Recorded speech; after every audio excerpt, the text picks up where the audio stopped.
Economist Harvard university र Australian national university जस्ता प्रतिष्ठित विद्यालयबाट अध्ययन गरेको अर्थविद हुन्। आर्थिक नीति विकास योजना र सुशासनको विषयमा विशेषज्ञ हुन्।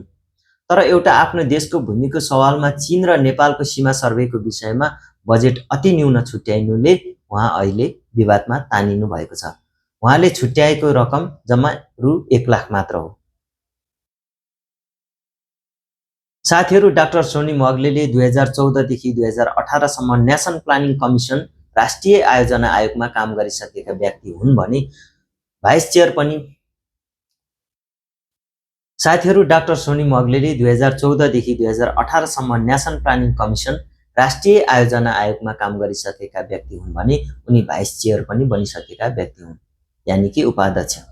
उहाँले लामो समयसम्म युनाइटेड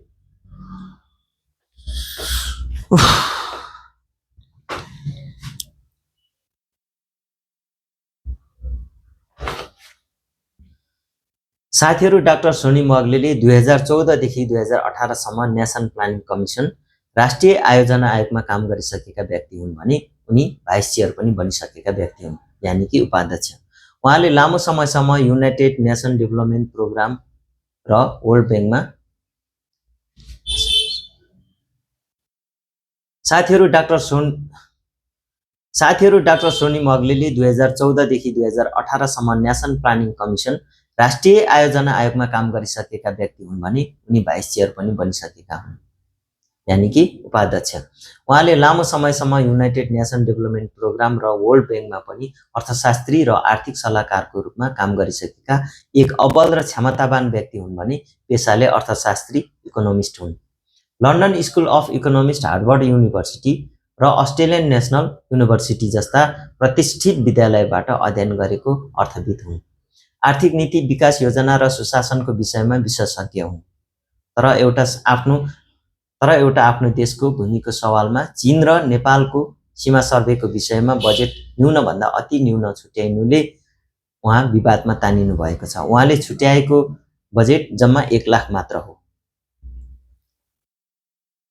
साथीहरू, डाक्टर सोनिम वाग्लेले 2014 देखि 2018 सम्म नेसन प्लानिङ कमिसन राष्ट्रिय आयोजना आयोगमा काम गरिसकेका व्यक्ति हुन् भने उनी भाइस चेयर पनि बनिसकेका व्यक्ति हुन्, यानि कि उपाध्यक्ष।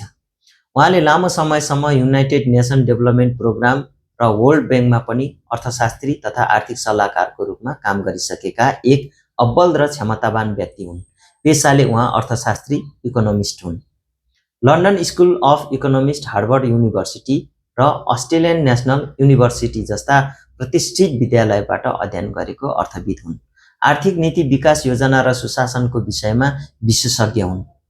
तर एउटा आफ्नो देशको भूमिको सवालमा चीन र नेपालको सीमा सर्वे विषयमा बजेट न्यूनभन्दा अति न्यून छुट्याइनुले उहाँ अहिले विवादमा तानिनु भएको छ। उहाँले छुट्याएको जम्मा बजेट रु 1 लाख मात्र हो।